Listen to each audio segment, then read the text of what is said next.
Suffield Players welcome you to the premiere performance of Perseus and Medi, a new comedy written by our own Nicole Murray.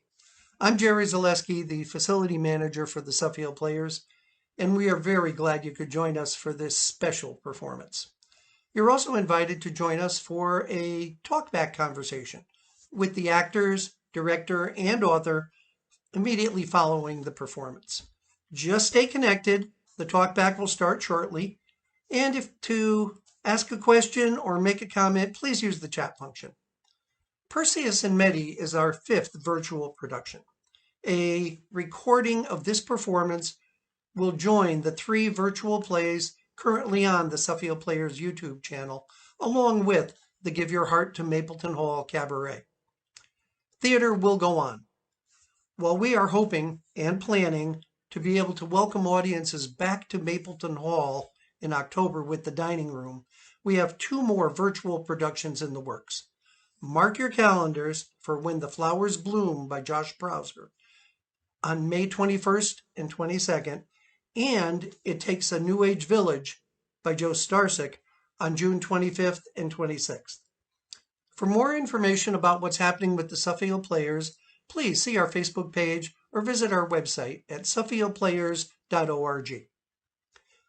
It's time for a show.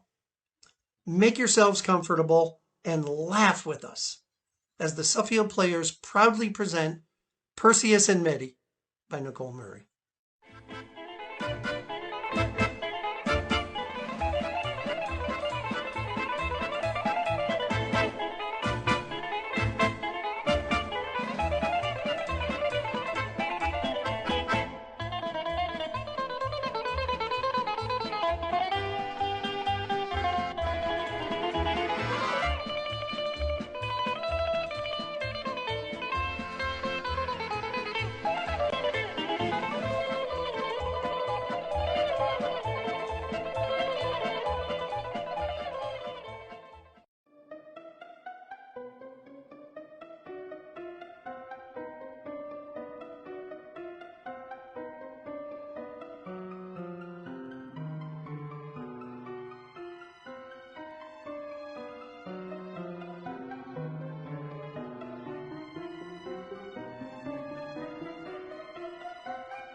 Oh, thank the gods, my pizza. I thought you got lost or something. Oh! Oh! Oh! Okay, that was just weird. Like I was saying, I didn't think you were going to make the 30-minute time limit, but here you are. And wait, where's my pizza? Well, sorry, this is embarrassing. I must have the wrong apartment. I was expecting someone else. No, I ordered the pizza from Joe's. Aren't you the pizza guy from Joe's? Yeah. No. You're dressed like the pizza guy from Joe's. See, this is the embarrassing part. I actually just beat up the pizza guy from Joe's. Uh-huh. And stole his uniform as a disguise to let me in. Why didn't you just ask the pizza guy to let you in? Well, shit. Why didn't I? I just asked that. Well, my mind was on other things, like just how was I going to kill? Wait, what? You were going to what? It's nothing, really. It's just that I made this promise. A promise to beat up a pizza guy and break into an apartment complex? Well, no, it's complicated, but I needed a disguise to get in here. A disguise. Wouldn't have bringing in the pizza have made sense to, complete the disguise? Yeah, but then I wouldn't be able to carry my mirror, which I would need if you were the right person. A mirror. Vain, are we? No, I just needed a mirror to check to make To check sure that, what? you know, I feel kind of weird having this discussion at your door. Can I come in? I'm not sure. I don't think I should trust you in my apartment. Wait, no, I'm not dangerous. You jumped my pizza guy. Well, yeah, but And then you stole his clothes and kinda, sorta pretended to be him. yes, and that's what I wanted to talk to you about in your apartment.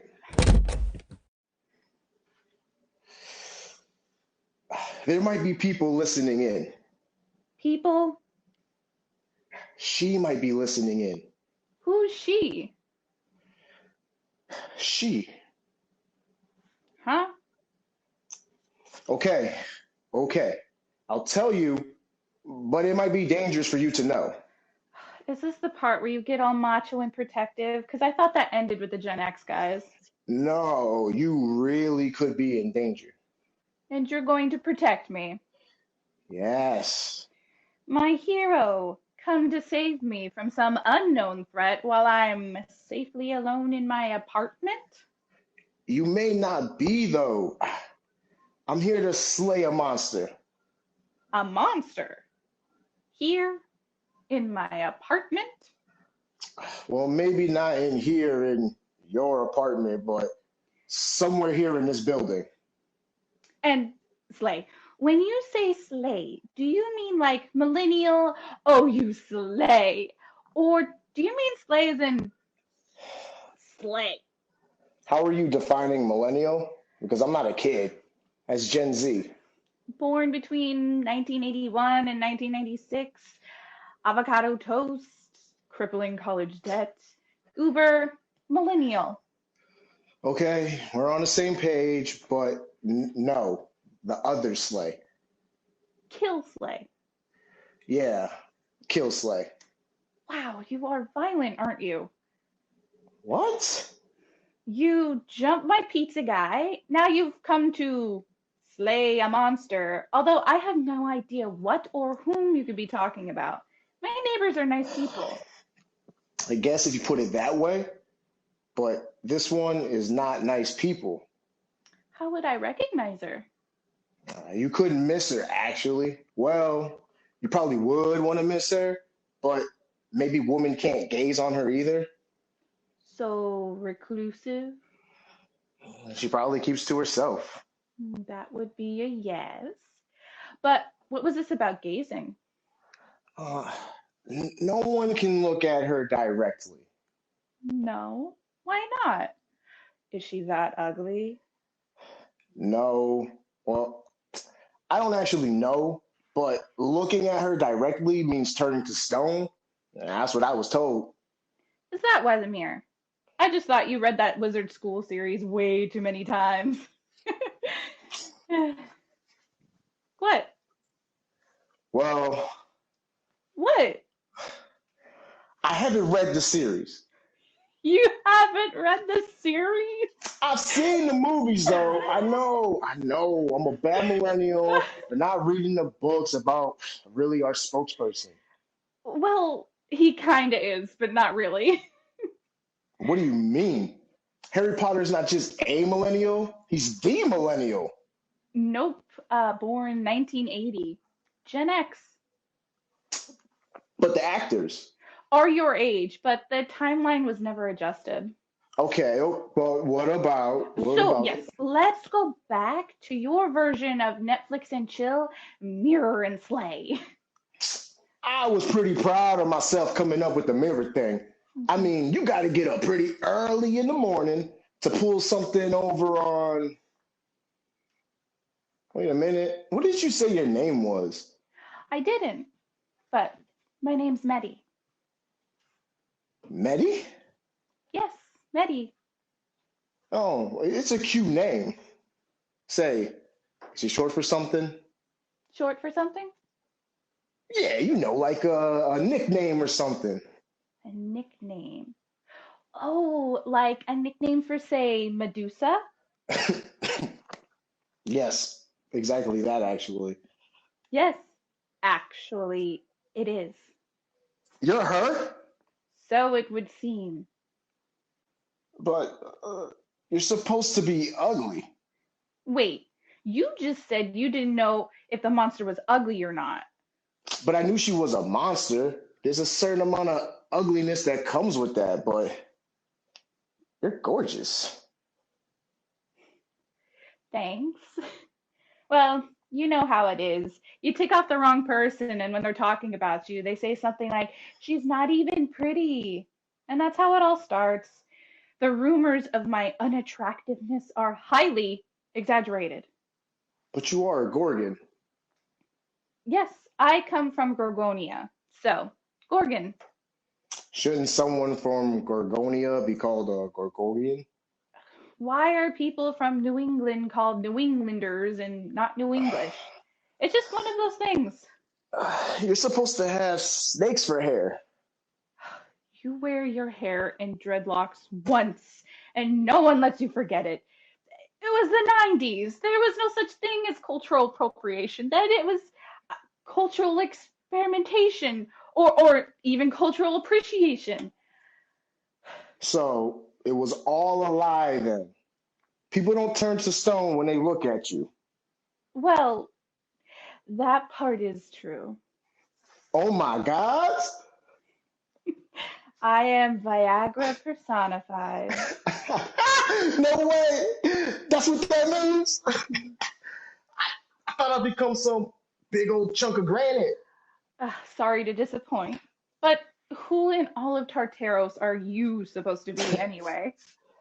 I'm Perseus. You're Perseus. Really? Yeah, You? yeah. What of it? Well, you're not what I expected either, since we're being honest. What do you mean? Well, I was expecting someone more Harry Hamlin, Who's that? hot actor guy. Well, 50 years ago he was anyway, hot. I mean, he had one of those chins and lots of muscles. Starred in Clash of the Titans. You know, all Hollywood hero hunk like. And I'm not. I'm pretty hot. I'm a hunk. You're cute, but have you ever seen the inside of a gym? I took gym all through school. Got good grades too. Walking and volleyball electives? Yeah, what of it? Nothing. Suffice it to say, you're not very chiseled. It's a loose fitting t shirt. Huh. I've just been really busy lately. I haven't had the time to create a torso workout routine. And you kind of have skinny legs. What? What's wrong with my legs? They're hella skinny. Almost chicken legs. Hey, I didn't insult you. Now, I was pleasantly surprised to find out you weren't some ugly old bat with snakes for hair. Now, hold up. I was sort of complimenting you, at least as far as the legs go. You have no idea what I would give to have thinner thighs and calves. Even just to not have my thighs rubbed together would be nice. You're not fat, though. No, but the thighs, they chafe. Enough about that. Now that we've gotten all that cleared up, No, we haven't. What about the curse? Wasn't there a curse that Danny put on you that. curse, rumor, same difference. Rumors are very much like curses. But Danny doesn't say anything bad about anyone. And since she stopped with the human sacrifices anyway. Okay, I'll give you that. She thought she was protecting me, keeping away potential rapists. Because, once the, you know. Then there's the need to, you know. But all it did was ruin my sex life. Really? Oh, yeah. Like it's been a while? Oh, yeah. Like a long while? Yeah. How long? A while. But how long a while?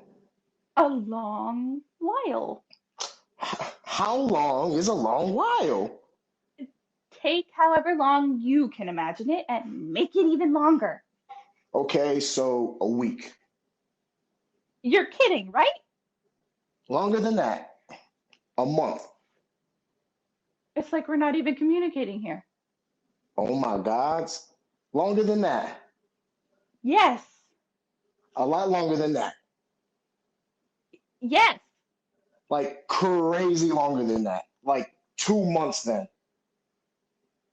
This is nuts. Yes, longer than even that. Hella longer than that.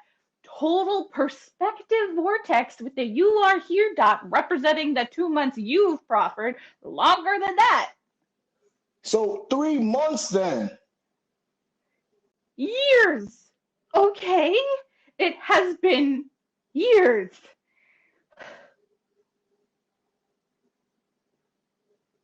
Say something. Say something, or at least shake your head so I know you're still alive. I just can't. That, that right there, not helpful.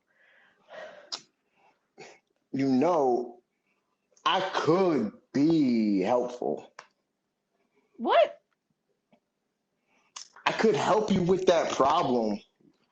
We could, you know. Really? Right now? You came here to slay me, and now you want to have sex? Well, yeah, I can't believe this is my life right now. sure. I came here to kill you. But if everything I knew about you was wrong, then maybe the promise I made to slay you was really about sex and not about cutting off your head. Uh-huh. The other slay. Huh. So maybe we should take this as a sign. I see. So you know this could be fun. How do I know I can trust you? You might try something else. Nah, you can trust me. Let me slip into something a little more comfortable. I'll be right back.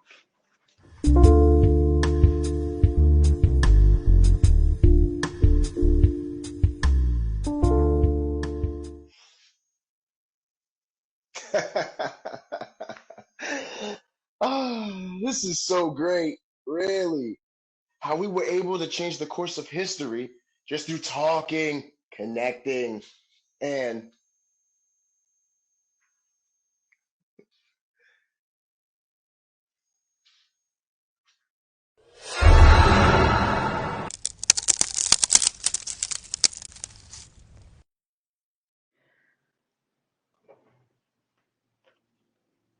Just not the lesson you thought.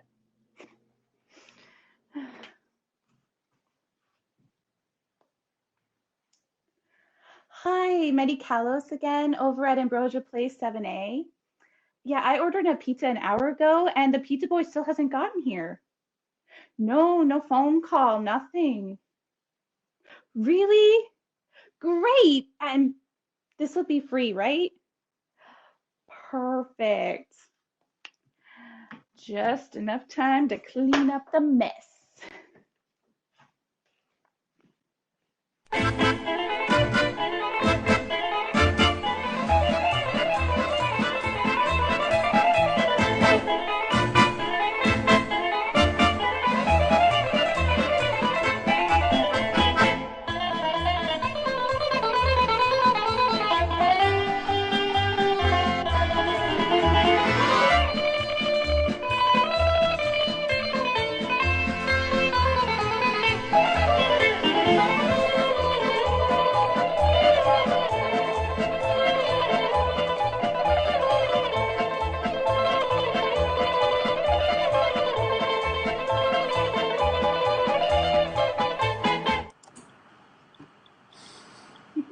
Hooray!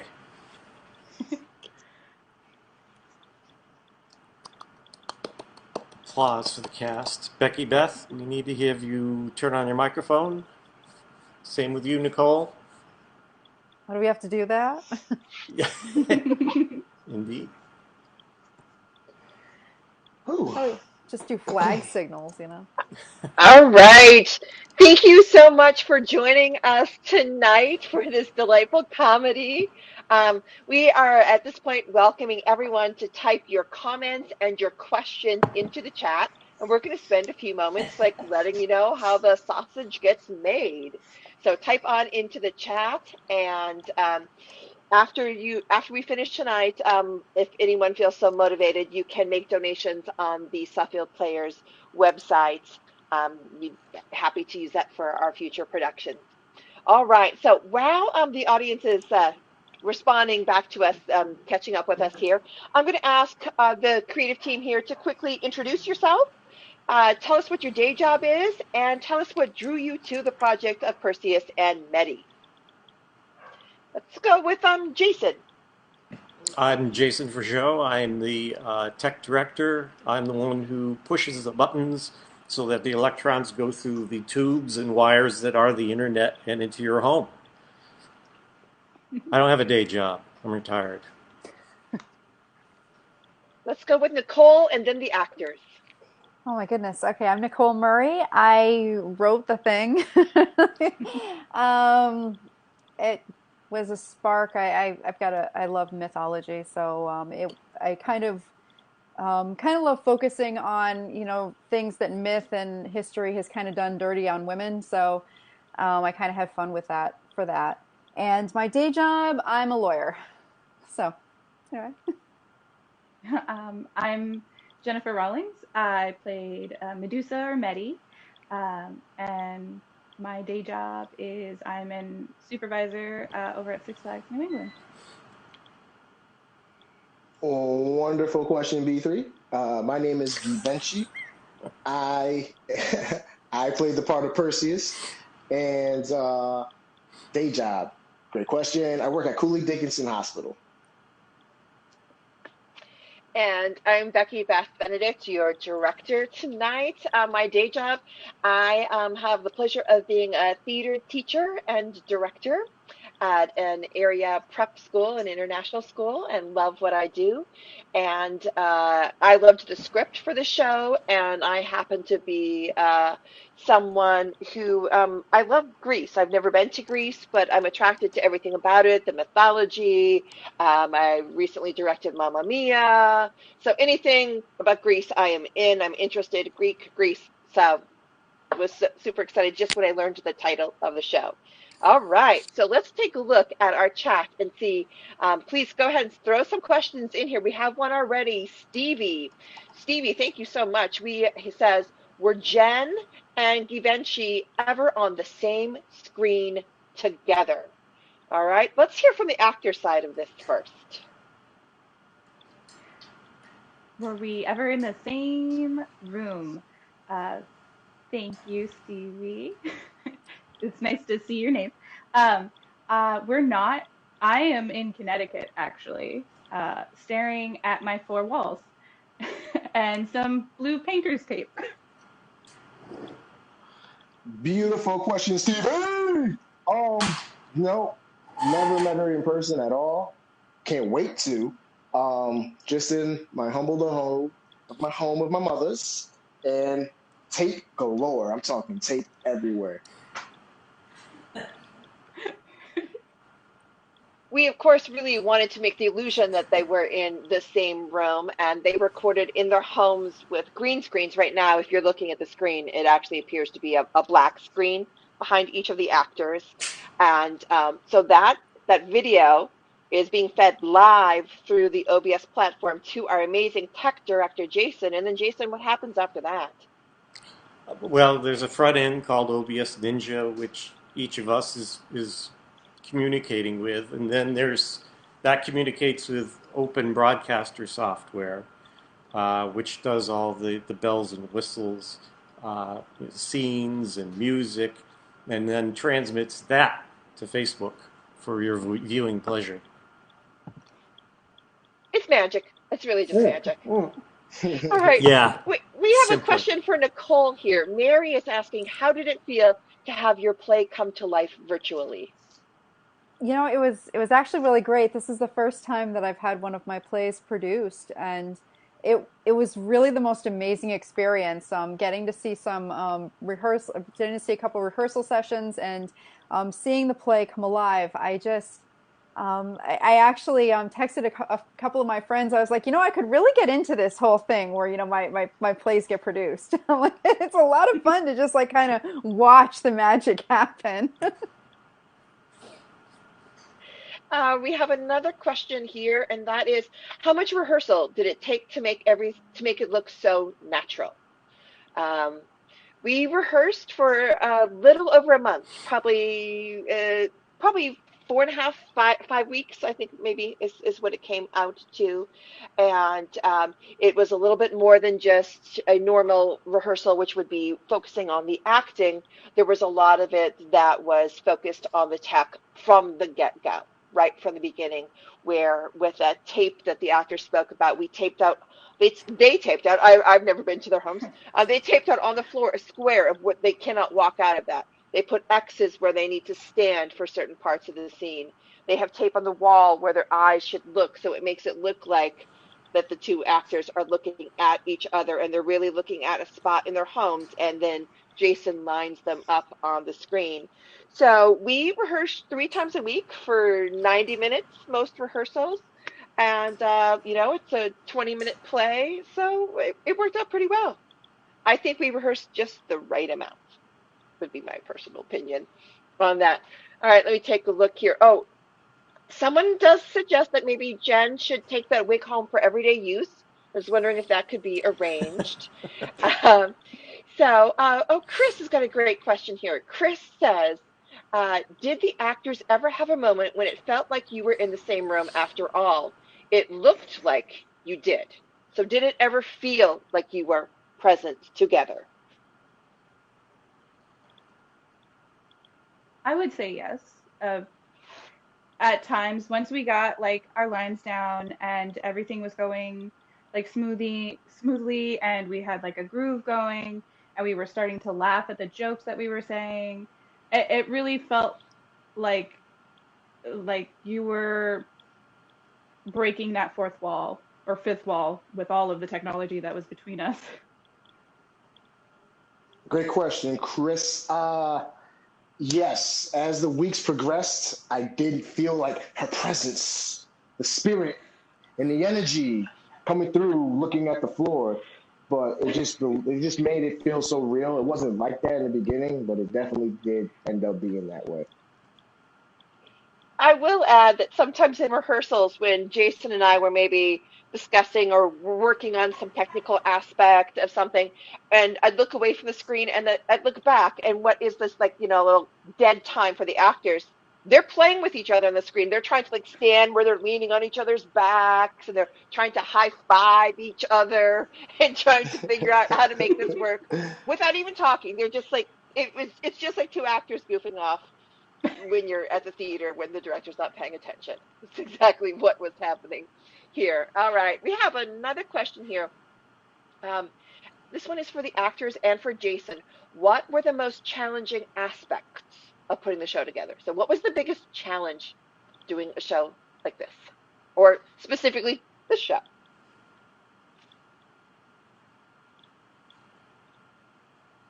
Well, Let's have that's a good Jason go first. question. Yeah. Yeah. What was the biggest challenge? The biggest challenge was meeting your demands, Becky Beth. This show wouldn't be the way it is without your pushing the technology as far as it could go, and I really appreciate that. It's a good show. Been put together very well, and it was good to work with you in terms of that.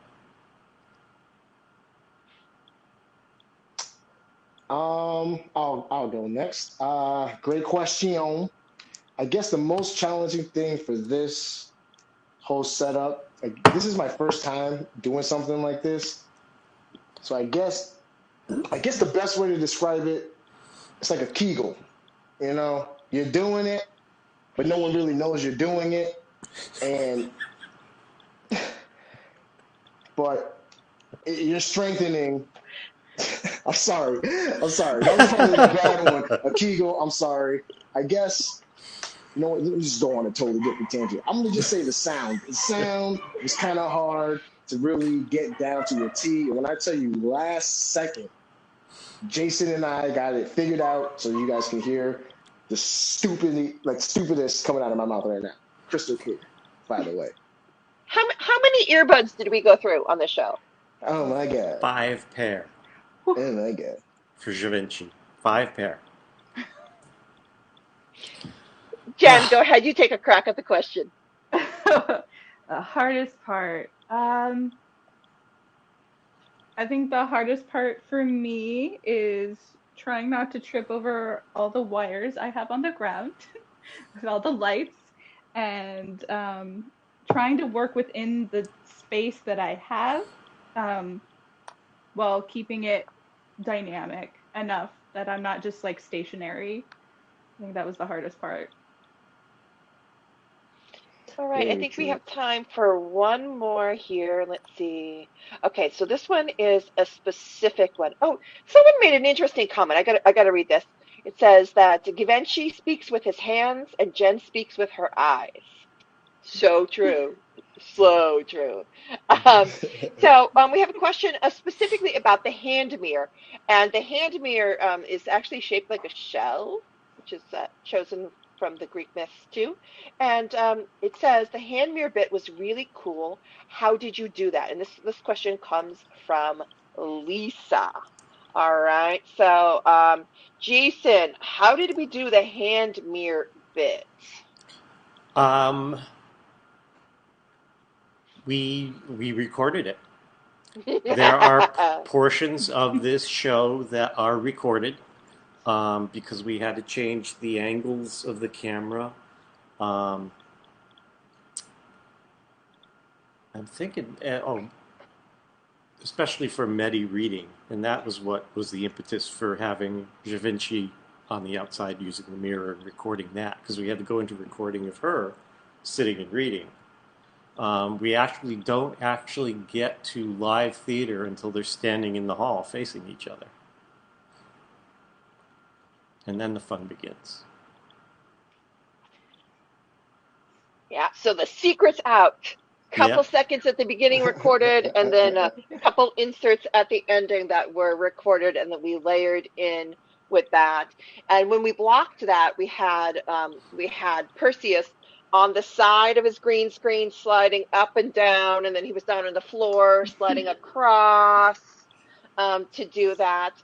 And the digital background that we built for it, we just made sure that he was on that we kept him so that it didn't look like he was going over the frame of the door. So it looked like he was reaching, and you could see the frame there, which is really just Jason cropping to make it look like that with the digital set. So uh, the end was live, though. Yes, the end part was live. And I believe Jason did mention at one point yesterday that and we really did turn Perseus to stone. That part was real. So yeah, Yeah. I got some so damn stones stuck in my ear, Yeah. he y'all. did. Yes, Well, he yes. got better. He got better. So thank you so much. If you enjoyed tonight, please tell your friends. We're doing this again tomorrow night, and it's really great to like see the comments come and have this live connection. It's not what we want, but it's what we have, and we are so grateful to have that with you tonight. If you are new to Sophia Players, welcome. Please follow us on Facebook, on Instagram. Check out our website. Jerry mentioned at the beginning of the show some upcoming programming that we hope to see you at. So thank you so much. Be well. Ciao. Thank Love. you. Pew, Bye. pew. Right.